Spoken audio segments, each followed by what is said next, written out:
Okay, so in this project, we're going to be working with values, and we'll use the values for another image. Right now, what we're trying to do is just talk a little bit about how you're going to create these different values that are on here. Now, this is going to be practice for future prints. It's going to be directly applied to the print we're working on, of course. But what I want you to realize is when you go to work with an image, you're going to have a variety of lights and darks. So you can see that I've got areas of solid black, areas of solid white, maybe areas of 1, 2s, and 3 grays, 4, 5s, and 6 grays, 7 and 8 grays up in some of these areas right in here. So this is my espresso maker at home, and that's me reflected in the little cup where the coffee goes in, and I got a clock back there. So this is my little morning routine print. But also you'll see that the way that we make these different values is by cutting away the block to expose more and more white. So there's a little more white here on this turn, on this edge, a little less as it goes down, and even less as you go back. Now that's a skill you'll develop and you'll get better at that. But what we're going to do is we're going to turn these into blocks. So we'll have a block that's that value, a block that's that value, a block that's that value, and so on. Okay, so you've been provided 1 inch square block. Now these are all, again, a little bit larger than the sizes that you're going to use, just so it's easier for you to see on the video. But this is one that you won't cut anything out on. And this would be like where you would be printing in solid black. So don't cut away anything on this. And then that's going to leave us with 9 different values in here. And then the final lightest value, there's not going to be any ink at all. It's just going to be the white of the paper. So that's where you have this, white area right in there. So you cut away all of it. So you don't need to have a white block because not printing it will be the white. So what I want you to do is I want you to draw out your even blocks on the piece that we provide you.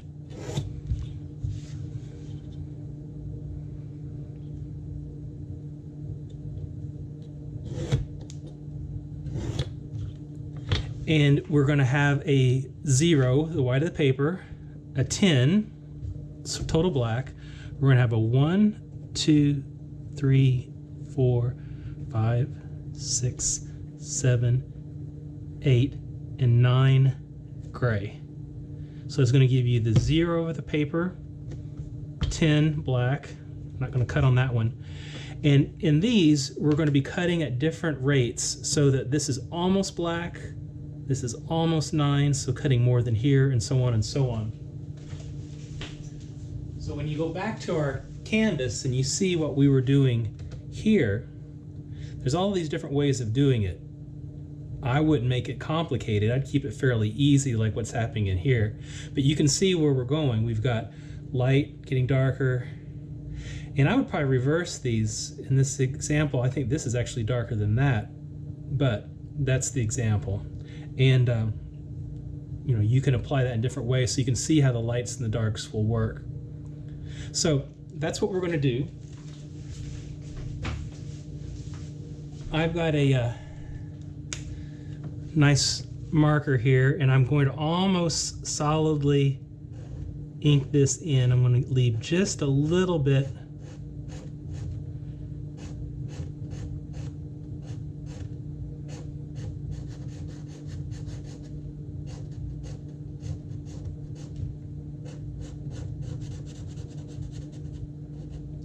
and I'm just going to squeeze those edges in just a little bit so I barely have any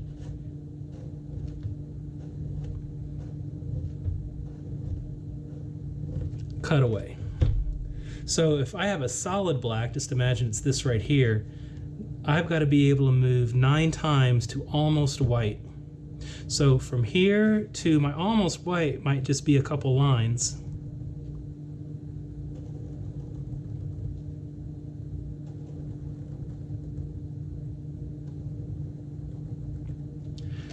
I'm going to have to come up with 7 values in between.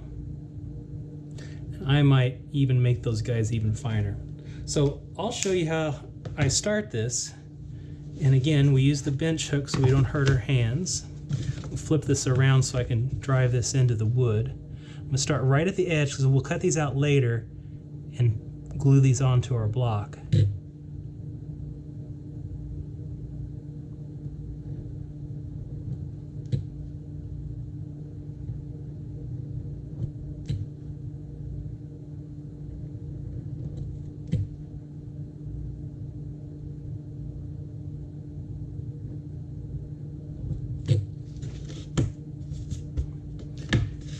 And in this one, I'll take out a lot more. Go ahead and do this edge first.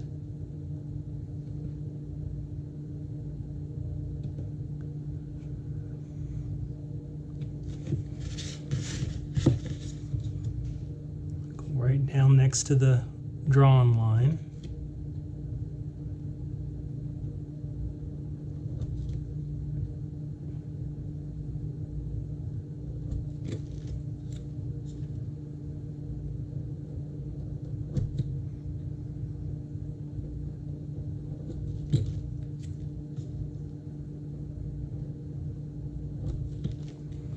And now that I've got those edges, I can come in here and I turn my tool just a little bit to the side and I can take out just a slightly larger amount as I go across. And this might be the first time you've had a large area that you've cut away, and you want to do it so that it doesn't accidentally print up. Just like from the rubbings, you see that anything that's slightly up is going to print. So I want to make sure I get all of this out, but don't go all the way down to the fabric that's underneath it. Just go enough, and doing a rubbing of this will help you see how well it's going to print.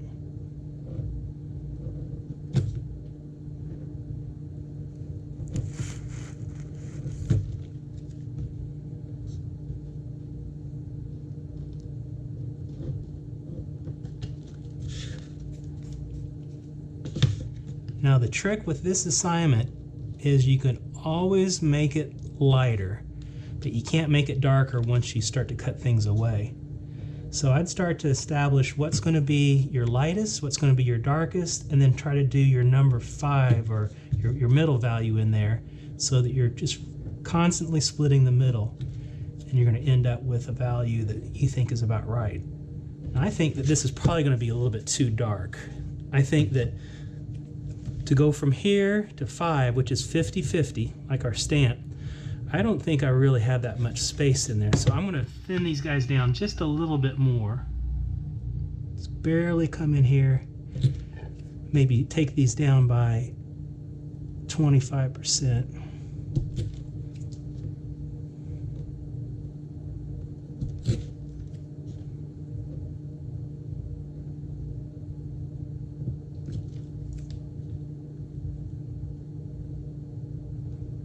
And this isn't exacting. We're not doing this like a digital print where we can do strong control of, you know, every single pixel here.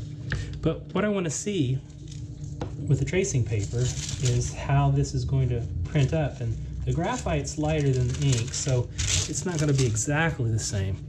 This will give you some idea. So this is going to be my 9 value. This will be my 1 value.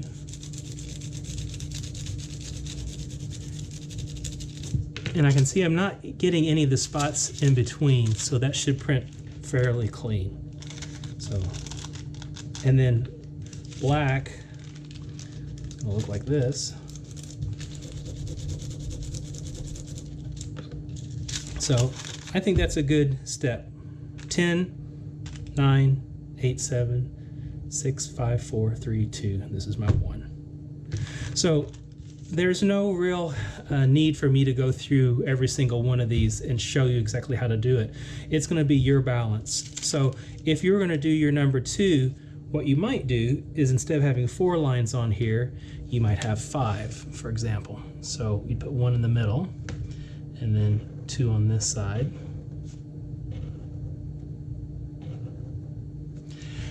And so there's more line on here than here, but it's not quite 50-50, right?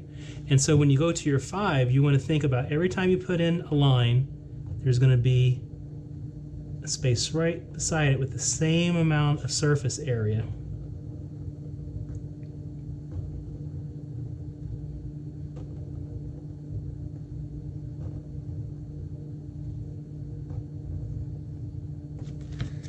And then I would thin those up just a little bit because you can see I have a little bit more ink than linoleum showing through there. But that would be your 5. So you just want to make sure your balance going all the way through.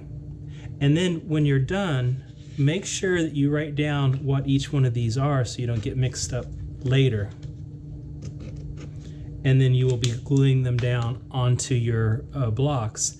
And when you go to glue them down, make sure that when you glue them down, you also make a note of what that value is, so you can be able to use it more quickly when we do this print.